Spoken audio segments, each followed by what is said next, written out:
Hello friend, आज का हमारा क्लास बीए फिफ्थ सेमेस्टर का महत्वपूर्ण ऑब्जेक्टिव टाइप प्रश्नों को लेकर है और इन प्रश्नों को हम लोग देखते हैं। सबसे पहले समाजवादी लोकतंत्र की विचारधारा निम्न देशों में पनपा था। समाजवादी लोकतंत्र की विचारधारा सबसे पहले किन देशों में पनपा था? भारत में, अमेरिका में, चीन में, रूस में। तो ये इसका आंसर होगा रूस में। समाजवादी लोकतंत्र का मतलब वो होता है ऐसी लोकतंत्र शासन व्यवस्था जिसमें अर्थव्यवस्था जो है राज्य और समाज के नियंत्रण में है, अर्थात ऐसी लोकतंत्र जिसमें आर्थिक समानता पर ज़्यादा बल दिया जाता है, उसी को जो है समाजवादी लोकतंत्र की अवधारणा के रूप में जाना जाता है। ठीक है, अगला प्रश्न हम लोग देखते हैं। निम्नलिखित को हम समाजवादी नहीं कहते हैं। किनको हम समाजवादी नहीं कहते हैं? टॉनी को, काटस्की को, हेयक को, वेब को। इसमें जो है हेयक एक ऐसा विचारक है जिसको नौ उदारवादी माना जाता है। नौ उदारवादी विचारधारा का ये समर्थक है। बाकी जितने लोग हैं ये सब मार्क्सवादी और समाजवादी विचारधारा के अंतर्गत आते हैं। अगला प्रश्न हम लोग देखते हैं।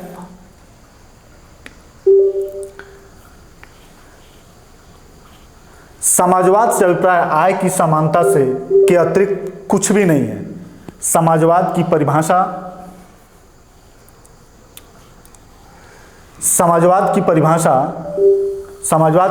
किसने जो है आय की समानता के अतिरिक्त कुछ भी नहीं है। समाजवाद का मतलब क्या है? आय की समानता से। ये बात किसने कहा? ये बात सेलरस, रसेल, बर्नार्ड शॉ, रॉबर्ट। तो सेलरस ने ये बात कहा था कि समाजवाद का मतलब होता है आय की समानता से।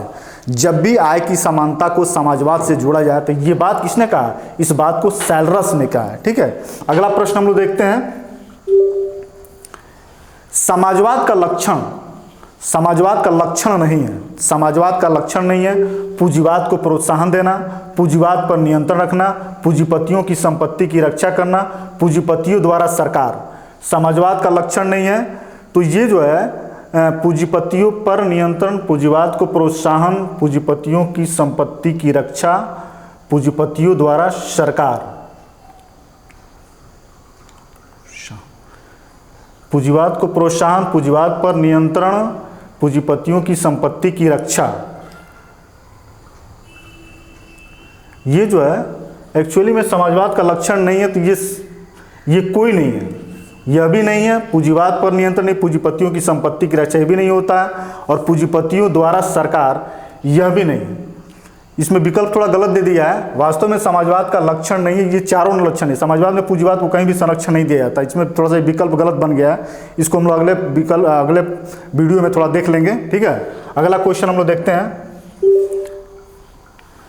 समाजवाद निम्न का समर्थन करता है। समाजवाद किसका समर्थन करता है?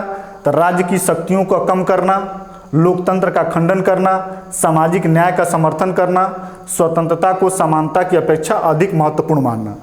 तो समाजवाद का मतलब होता है, उसका मुख्य क्या है? मुख्य अवधारणा है समानता को स्थापित करना। समानता कहाँ बात होती है? जहाँ न्याय की अवधारणा से जुड़ी होती है। तो ये सब जुड़ी हुई है न्याय से। सामाजिक न्याय की समर्थन करना, ये समाजवाद का क्या है? ये समाजवाद का लक्षण है और समाजवाद इसी चीज का समर्थन करता है। अगला प्रश्न हम लोग देखते हैं। समाजवाद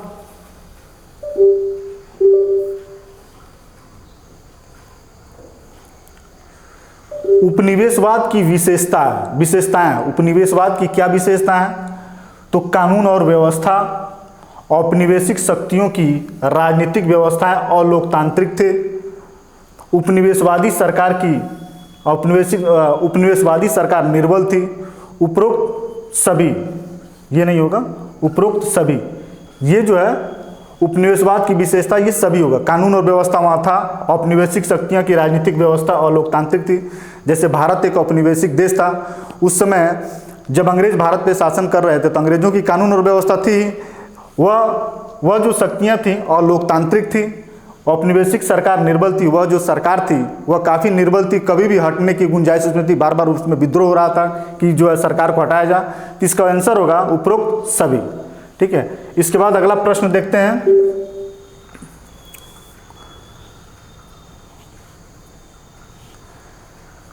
नौ उपनिवेशवाद है। नौ उपनिवेशवाद क्या है? विकसित देशों द्वारा विकासशील देशों की आंतरिक मामलों में प्रत्यक्ष या परोक्ष रूप से किया जाने वाला हस्तक्षेप, यह भी है। विकसित राष्ट्रों का विकास, यह भी है। विकासशील देशों का विकास, यह भी है। उपरोक्त सभी, जिसका आंसर होगा नौ उपनिवेशवाद में विकासशील देशों का विकास तो होता ही होता है, विकसित देशों का भी इसमें विकास होता है। तो विकसित और विकासशील दोनों देशों का विकास नौ उपनिवेशवाद की क्या है? कल्पना है।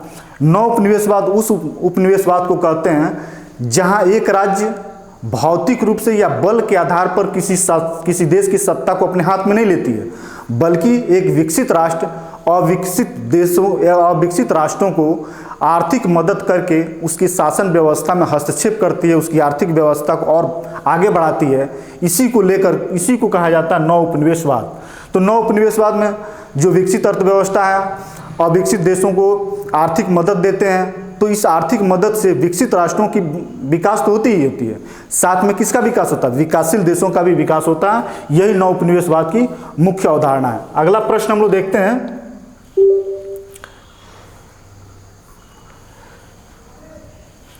ब्रिटेन शब्द की उत्पत्ति हुई है। ब्रिटेन शब्द की उत्पत्ति जो है किससे हुई है? तो ब्रिटेन शब्द की उत्पत्ति दो शब्दों से हुई है, ब्रिटोस और बाइटोस। इन्हीं दो शब्दों से ब्रिटेन शब्द की उत्पत्ति हुई है। तो इसका आंसर होगा दोनों। ये बिल्कुल तथ्यात्मक प्रश्न है, इसको याद करके रखना है, ब्रिटोन्स और ब्राइटोन। अगला प्रश्न देखते हैं। ग्रेट ब्रिटेन का निर्माण हुआ है। ग्रेट ब्रिटेन जो होता है वो उसका निर्माण किससे हुआ है? इंग्लैंड से, वेल्स से और उत्तरी आयरलैंड से। इन तीनों को मिलाकर ग्रेट ब्रिटेन का निर्माण हुआ, इसलिए इसका आंसर होगा उपरोक्त सभी। ठीक है, अगला प्रश्न देखते हैं।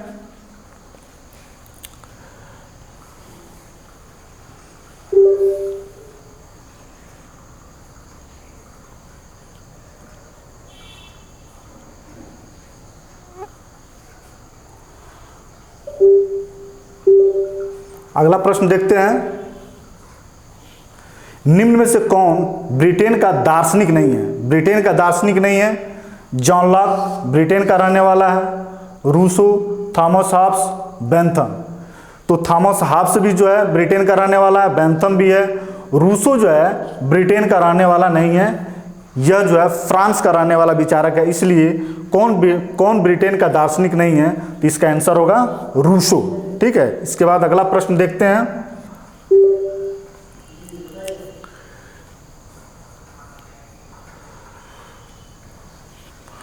ब्रिटेन के वह कौन से पहले नेता थे जिन्होंने प्रेस की आज़ादी की पुरजोर वकालत की थी? ब्रिटेन का वह पहला व्यक्ति कौन था जिसने आज़ादी की पुरजोर वकालत की थी? तो इसमें जो है ये जॉन होगा, ठीक है, जॉन लॉक होगा, जॉन मिल्टन होगा, ग्रीन होगा, जेएस मिल होगा। तो इसका आंसर होगा जॉन मिल्टन। जॉन मिल्टन एक ऐसा विचारक था जिसने आज़ादी की पुरजोर वकालत, सबसे पहले आज़ादी की पुरजोर वकालत की थी। तो इसका आंसर वही होगा। अगला प्रश्न जो है मैग्ना कार्टा किस वर्ष लागू हुआ था? तो मैग्ना कार्टा जो है, मैग्ना कार्टा 1215, ये जो समय है 1215 का, इसी समय मैग्ना कार्टा आया था। मैग्ना कार्टा का तात्पर्य यह होता है जब भी किसी को राजा के विरुद्ध या राज्य के विरुद्ध अधिकार मिलता है तो उस अधिकार पत्र को ही मैग्ना कार्टा के नामों से जाना जाता है। तो 1215 में जो ब्रिटेन में संसद का जब विकास चल रहा था तो वहाँ के सामंत और सरदारों को राजा के विरुद्ध कुछ अधिकार मिले, उन्हीं अधिकारों पत्र को मैग्ना कार्टा कहा गया जो 1215 में मिला था। तो मैग्ना कार्टा किस वर्ष आया था? तो 1215 में आया था मैग्ना कार्टा। अगला प्रश्न देखते हैं।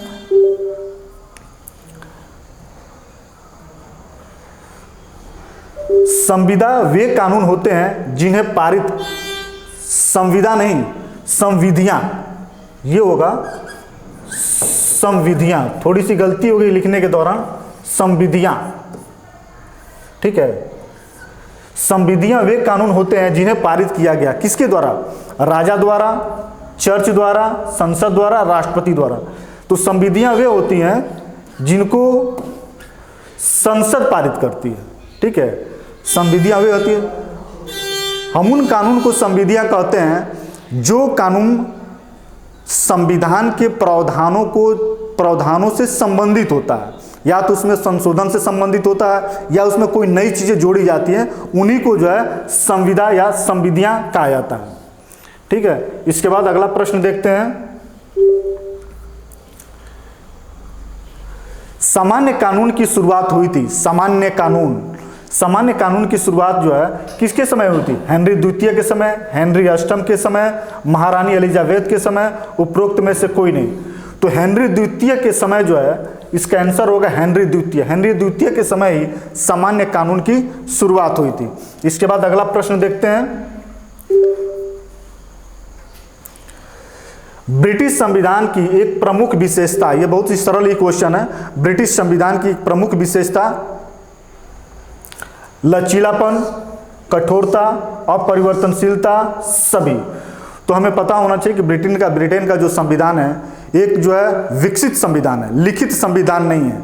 तो लचीला और कठोर होने के संविधान का एक ही मात्र आधार होता है, यदि वो लिखित है तो कठोर है, यदि वो अलिखित है, विकसित है तो लचीलापन है। तो ब्रिटेन का संविधान चूंकि लिखित नहीं है, विकसित है, तो इसका आंसर होगा कि यह लचीलापन है। ठीक है, इन 15 क्वेश्चनों के साथ मैं अपना ये क्लास यहीं रोक रहे हैं।